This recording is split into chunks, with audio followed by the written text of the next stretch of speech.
Bagaimana kalau pemerintah mewacanakan memulangkan para imigran Yaman yang ada di Indonesia,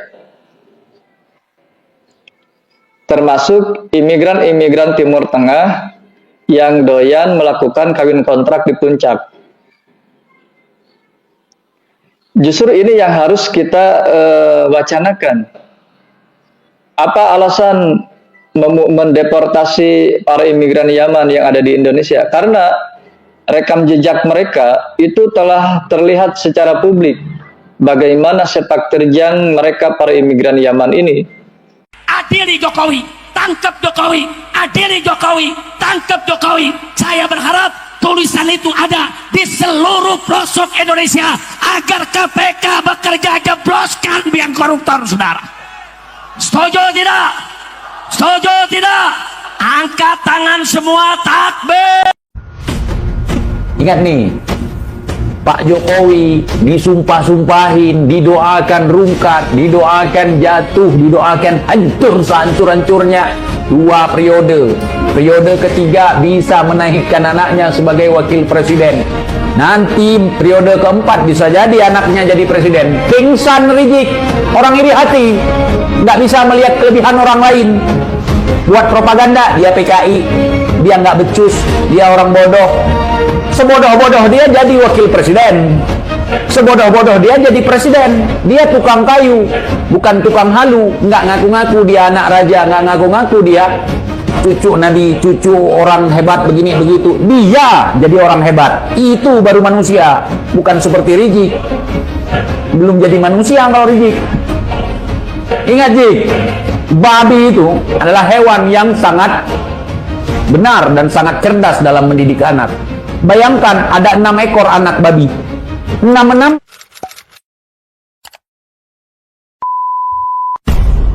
Jokowi, tangkap Jokowi, adili Jokowi, tangkap Jokowi. Inilah para gerombolan sakit hati, gerombolan pemecah belah di negara ini. Orang-orang yang seperti ini seharusnya jangan dikasih panggung ataupun tempat untuk bersuara di negara ini. Karena apa? Karena inilah yang terjadi. Dia hanya keluar-keluar dan demo-demo, bukan untuk kemajuan di negara ini, tetapi untuk menghancurkan persatuan di negara ini. Inilah Habib Rizik. Anda itu malu, Pak Habib Rizik. Anda itu ulama gitu loh, atau Habib. Apakah cara Anda seperti itu mencerminkan sebagai Habib? Anda itu tidak lebih dari provokator gitu loh. Tukang buat ribut, tukang buat gaduh di negara ini. Tolong banget. Yang seperti inilah seharusnya diamankan oleh pihak kepolisian. Karena apa? Ceramahnya tidak benar gitu loh. Kok bisa ceramahnya mengatakan hal-hal jelek seperti itu? Ya kalau memang Pak Habib Rizik tidak suka di negara ini, silakan keluar. Terbuka lebar ke pintu ini untuk Pak Habib Rizik keluar dari negara ini. Jangan suka mengacaukan persatuan di negara ini. Anda itu tukang mecah belah di negara ini. Sangat memalukan sifat Anda itu.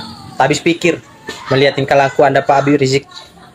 Seharusnya orang-orang seperti inilah jangan diberikan panggung untuk bersuara di negara ini. Karena inilah yang terjadi, hanya buat ribut dan gaduh. Tahu saya, si Rizik itu adalah ikon penistaan terhadap Rasulullah. Bagaimana tidak, saudara? Dia punya menantu, namanya Munif. Si Munif itu menistakan Rasulullah dengan menyamakan si Rizik silap ini, Al-Kaburi ini dengan Rasulullah dibilang mirip akhlaknya.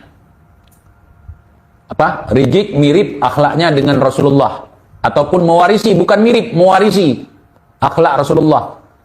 Kemudian mewarisi jasad Rasulullah, saudara. Itu kan penghinaan terhadap Nabi.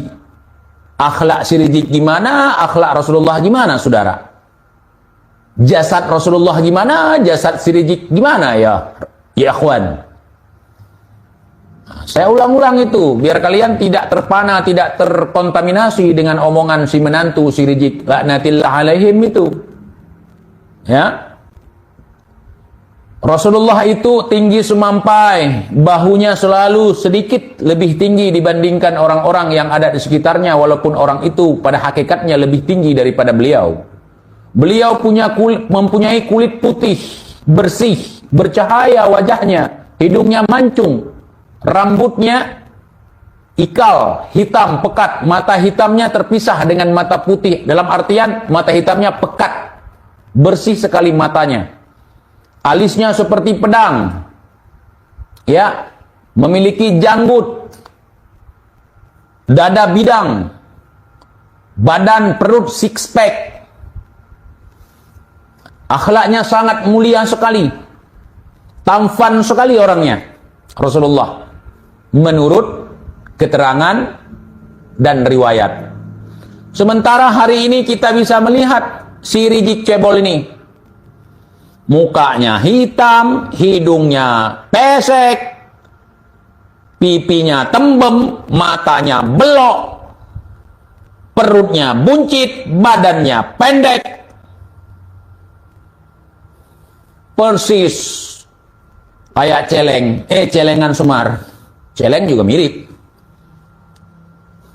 Apa kalian rela kalau Rasulullah, manusia yang kalian rindukan, manusia yang kalian harapkan untuk bisa bertemu dengannya, disamakan dengan si Rizik? Maka itu saya minta dengan tulus, dengan sangat tulus, hormat kepada yang kami hormati Bapak Presiden Haji Prabowo Subianto. Tolong Pak, rasakan pemerintahan Bapak.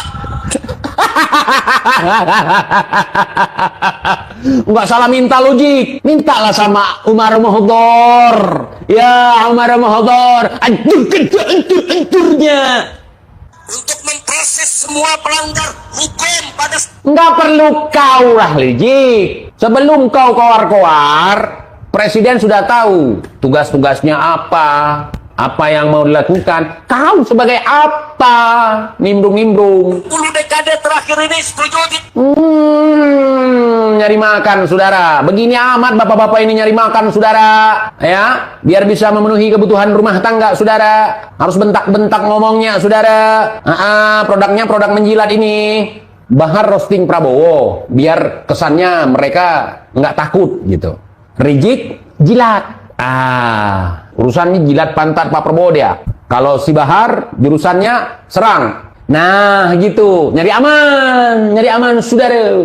Orang-orang mereka sudah ada di dalam, yang berbaur dengan Pak Prabowo. Mereka kan penjilat, terkenal sebagai penjilat si Bani Rungkat ini. Kalau nggak sanggup mereka lawan, mereka jilat. Karena mereka tahu Pak Prabowo basicnya adalah militer, seorang jenderal berpengaruh, ya kan? Jadi ketika saya mengatakan begini, si Bahar muncul kemarin, sok-sokan, sok jago gitu. Tapi nggak bisa vulgar. Ada remnya.